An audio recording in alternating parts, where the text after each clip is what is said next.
Hello friends, welcome back to my channel plus study IQ. Friends, daily current affair की series में all competitive exam को ध्यान में रखते हुए आज अपन 15 सितंबर के करंट अफेयर के मोस्ट इम्पोर्टेंट क्वेश्चनों को इस वीडियो में देखेंगे। तो जिन दोस्तों ने मेरे चैनल को सब्सक्राइब नहीं किया, प्लीज़ सब्सक्राइब माय चैनल और मुझसे मेरे Telegram channel plus study IQ से भी जुड़ सकते हो। तो मैं इस वीडियो के डिस्क्रिप्शन बॉक्स में अपने टेलीग्राम चैनल की लिंक सेंड कर दूंगा, जहां से आप ज्वाइन कर सकते हो और साथ ही इस वीडियो के पीडीएफ को मेरे Telegram channel plus study IQ से डाउनलोड कर सकते हो।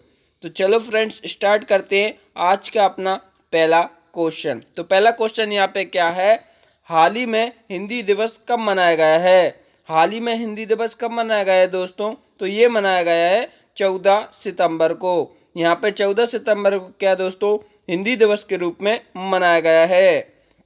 हर साल ये कब मनाया जाता है दोस्तों, तो हर साल ये 14 सितंबर को देश भर में भारत की आधिकारिक भाषा के रूप में हिंदी का प्रसार करने के लिए हिंदी दिवस मनाया जाता है। जो भारतीय संविधान के अनुच्छेद 343 के तहत हिंदी राजभाषा का दर्जा दिया गया था। तो किस अनुच्छेद के तहत हिंदी भाषा को राजभाषा के रूप में दर्जा दिया गया था दोस्तों, तो ये दिया गया था अनुच्छेद 343 के तहत। जो भारतीय संविधान के जो अनुच्छेद 343 के तहत क्या यहाँ पे हिंदी भाषा को राजभाषा के रूप में दर्जा दिया गया था। और पहला हिंदी दिवस कब मनाया गया था दोस्तों, तो पहला हिंदी दिवस 14 सितंबर 1953 को मनाया गया था। कब मनाया गया था पहला हिंदी दिवस, तो 14 सितंबर 1953 को यहाँ पे मनाया गया था। और हिंदी दिवस की चौथी सबसे आधिकारिक बोली जाने वाली भाषा है। तो ये दुनिया की कौन सी भाषा है दोस्तों, ये हिंदी दुनिया की चौथी सबसे अधिक बोली जाने वाली भाषा है। तो हिंदी दिवस 14 सितंबर को मनाया जाता है क्योंकि इस दिन 1949 में भारत के संविधान की सभा ने देवनागरी लिपि में क्या हिंदी को भारत गणराज्य की आधिकारिक भाषा के रूप में अपनाया था। तो हिंदी दिवस 14 सितंबर को क्यों मनाया जाता है दोस्तों, क्योंकि इस दिन 1949 में क्या दोस्तों भारत के जो संविधान सभा ने क्या देवनागरी लिपि में लिखी गई जो हिंदी को भारत की गणराज्य की आधिकारिक भाषा के रूप में अपनाया गया था। तो यहाँ पे नेक्स्ट क्वेश्चन देखेंगे फ्रेंड्स, मोस्ट इम्पोर्टेंट क्वेश्चन। तो हाल ही में US Open men's tennis tournament 2020 का खिताब किसने जीता है। हाल ही में US Open men's tennis tournament 2020 का खिताब यहाँ पे किसने जीत लिया है दोस्तों, तो ये जीत लिया है डोमिनिक थियम ने। जो डोमिनिक थियम ने यहाँ पे क्या हाल ही में US Open men's tennis tournament 2020 का खिताब जीत लिया है।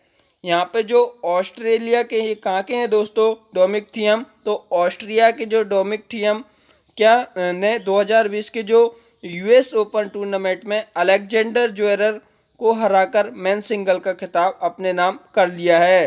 तो जो ऑस्ट्रेलिया के डोमिनिक थियम ने क्या दोस्तों यहाँ पे 2020 के यूएस ओपन टूर्नामेंट में किसको हराकर ये खिताब जीत लिया है, तो ये अलेक्जेंडर ज्वेरेव को हराकर यहाँ पे मेन सिंगल का यहाँ पे उन्होंने खिताब अपने नाम कर लिया है। तो ये थियम का ये पहला ग्रैंड स्लैम खिताब है दोस्तों। तो ये थियम का कौन सा पहला ग्रैंड स्लैम खिताब है दोस्तों। और इसके साथ ही क्या यूएस ओपन के ओपन एरा के इतिहास में पहली बार ऐसा हुआ है जब कोई खिलाड़ी फाइनल में पहले 2 सेट हारने के बाद खिताब जीता है।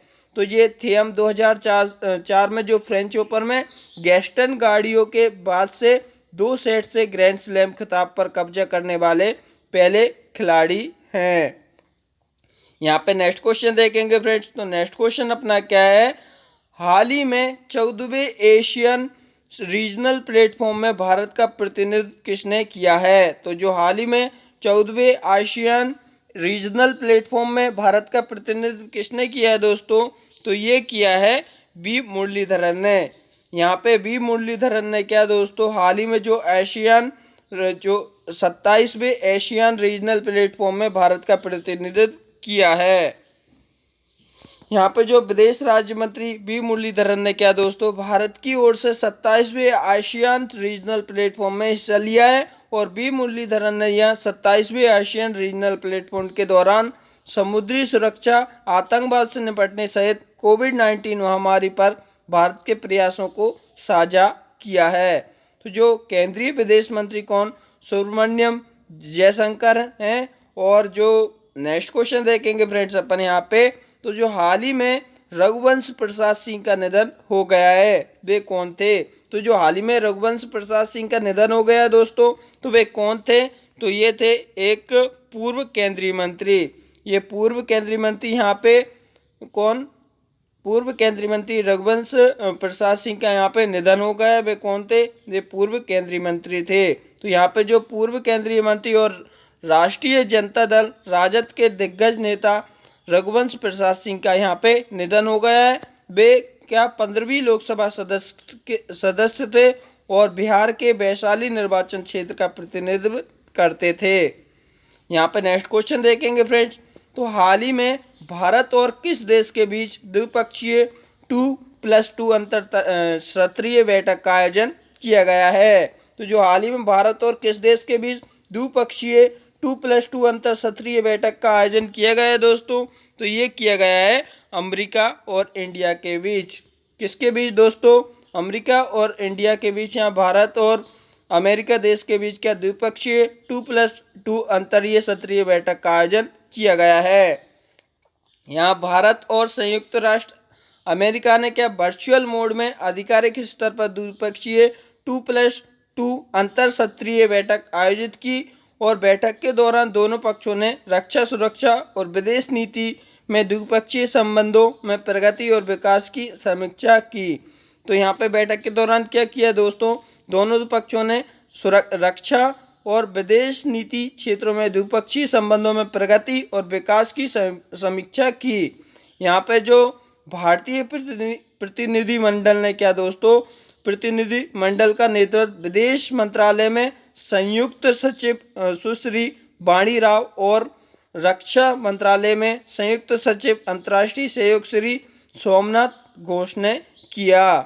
तो यहाँ पर जो भारतीय प्रतिनिधिमंडल का नेतृत्व किसने किया, तो विदेश मंत्रालय में संयुक्त सचिव अमेरिका सुश्री वाणी राव ने और रक्षा मंत्रालय में संयुक्त सचिव अंतर्राष्ट्रीय सहयोग श्री सोमनाथ घोष ने नेतृत्व किया है। और जो अमेरिकी प्रतिनिधिमंडल का नेतृत्व किसने किया दोस्तों, तो अमेरिकी प्रतिनिधिमंडल का नेतृत्व अमेरिकी राज्य विभाग में जो दक्षिण और मध्य एशियाई मामलों के ब्यूरो और वरिष्ठ अधिकारी श्री डीन थॉमसन और अमेरिकी रक्षा विभाग में जो भारत प्रशांत सुरक्षा मामलों के कार्यवाहक सहायक और सचिव श्री डेविड हेल्वे ने यहाँ पे उनका नेतृत्व किया।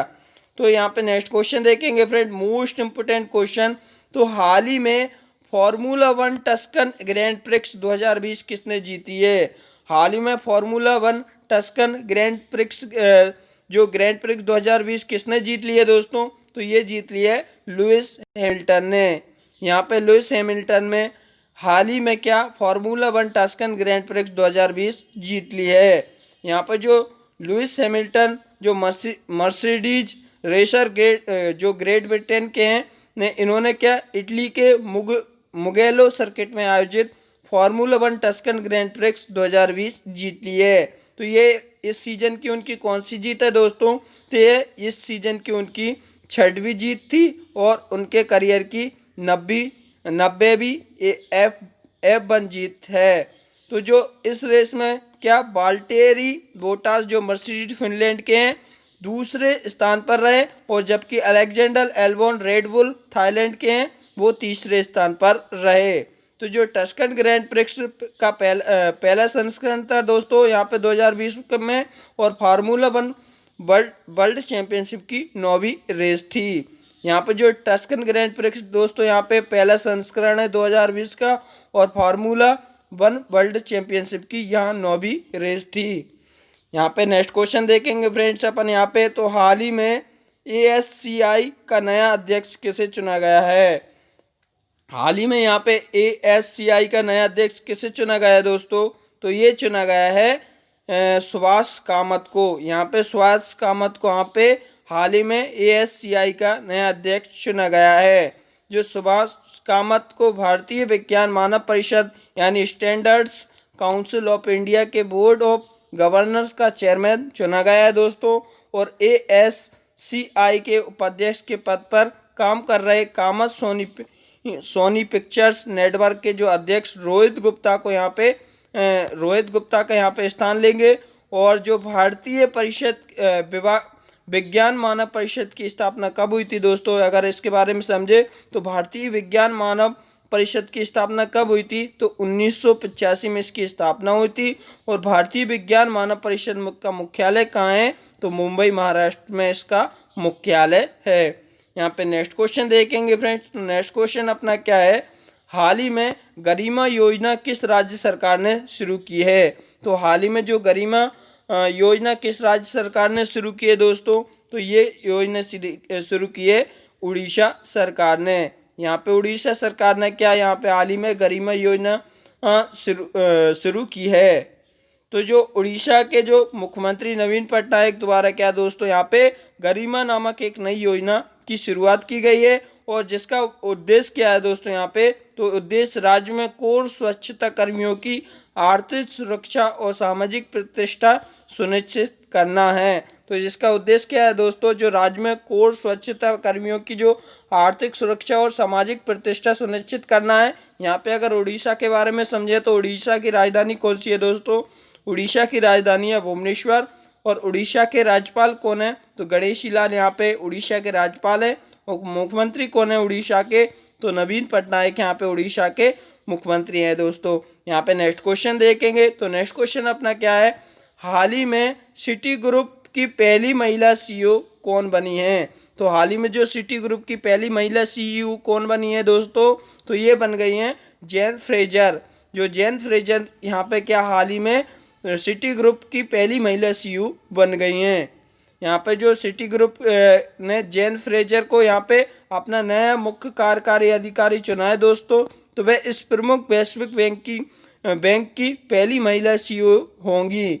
और वह माइकल कार्बेट का स्थान लेंगी, और जो फरवरी 2021 में सेवानिवृत्त हो रहे हैं। तो ये किसका स्थान लेंगी दोस्तों, तो जो माइकल कार्बेट का स्थान लेंगी, जो क्या फरवरी 2021 में यहाँ पे सेवानिवृत्त हो रहे हैं। यहाँ पे जो फ्रेजर वित्तीय उद्योग में एक उभरती हुई महिला है, जिन्होंने क्या निवेश बैंकिंग, धन प्रबंधन और संकटग्रस्त वर्कआउट और लैटिन अमेरिका में जो रणनीति का विस्तार जैसे अहम मुद्दों पर भी कार्य किया है। यहाँ पे जो सिटी ग्रुप का मुख्यालय कहाँ पे है दोस्तों, तो सिटी ग्रुप का मुख्यालय न्यूयॉर्क संयुक्त राज्य अमेरिका में स्थित है। और सिटी ग्रुप की स्थापना कब हुई थी दोस्तों, तो 8 अक्टूबर 1998 में यहाँ पे सिटी ग्रुप की स्थापना हुई थी। यहाँ पे नेक्स्ट क्वेश्चन देखेंगे दोस्तों अपना। तो नेक्स्ट क्वेश्चन अपना क्या है, हाल ही में OFB के जो निगमीकरण की निगरानी के लिए मंत्रियों की समिति का गठन किसके द्वारा किया गया है। जो हाल ही में OFB के निगमीकरण की निगरानी के लिए मंत्रियों के समूह का गठन किसके द्वारा किया गया है दोस्तों, तो ये किया गया है केंद्र सरकार के द्वारा। यहाँ पे केंद्र सरकार के द्वारा क्या हाल ही में OFB के निगमीकरण की निगरानी के लिए मंत्रियों की समूह के गठन का क्या किया गया है, गठन